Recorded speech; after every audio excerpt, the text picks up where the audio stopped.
Here's a thought for you. 100 things to do in New York City before you die.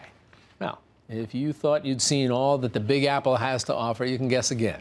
This popular must-have travel guide offers some of things even jaded New Yorkers didn't know existed, and should make sure to try in an effort to scratch each off of their own bucket list.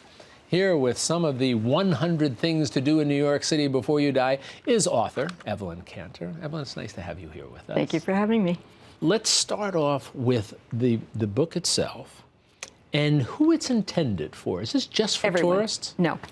It's for New Yorkers who think they know everything about New York. And somehow New Yorkers tend to think they know everything about everything, And not it's just also New York. tourists who think they know everything, and for everybody in between, because I've lived here all my life, and I'm still discovering places about my hometown. How did you manage, talk about a chore, how did you manage to limit it to 100 things?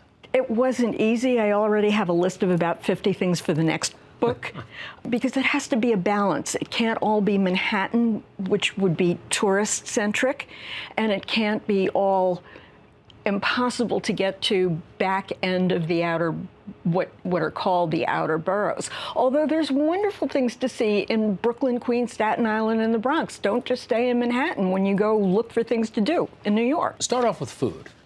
What are some of the things that you would say to people that they should focus on if they have a limited period of time?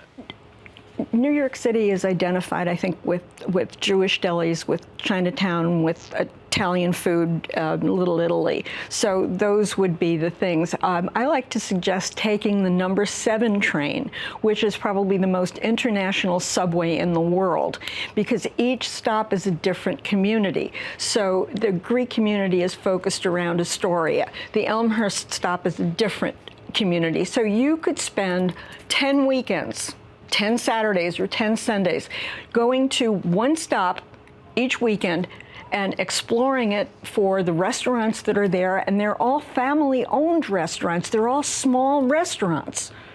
How about in your sports and entertainment category? Let's talk about that.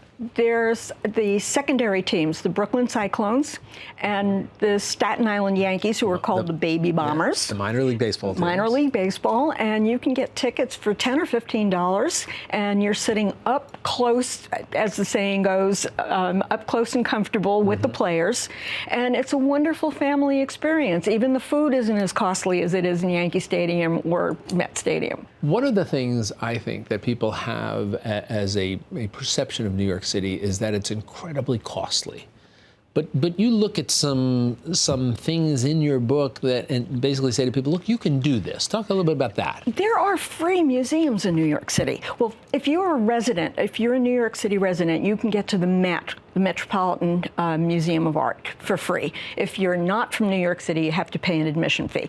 But there are a bunch of free museums. My favorite is the Rose Museum, which is part of Carnegie Hall. It's free. And the Fashion Institute of Technology, what we know as FIT, which is the Harvard and Yale of the fashion industry, has a free museum. And the exhibits rotate. It might be a color. They might do they just finished one on the color pink. I know that you had previously taken a look at some sort of calm and peaceful places in New York. Give me a sense of some of those. All of the parks. Every one of the parks has hiking trails. You can be part of the scene in Central Park where there are concerts and events.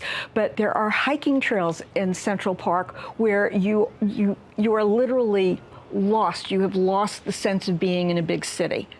The ice skating rink in Central Park is not as crowded as the one in Rockefeller Center. And if you go to the ice skating rink, the Lasker rink, in the northern end of Central Park, it's even more quiet. Well, Evelyn, again, it's called 100 Things to Do in New York City Before You Die. Evelyn Cantor, thank you so much for spending some time with us. And there's more on my website, nyconthecheap.com. Good. For more information on 100 Things to Do in New York City Before You Die, Evelyn mentioned the website, and you can also visit our website at metrofocus.org.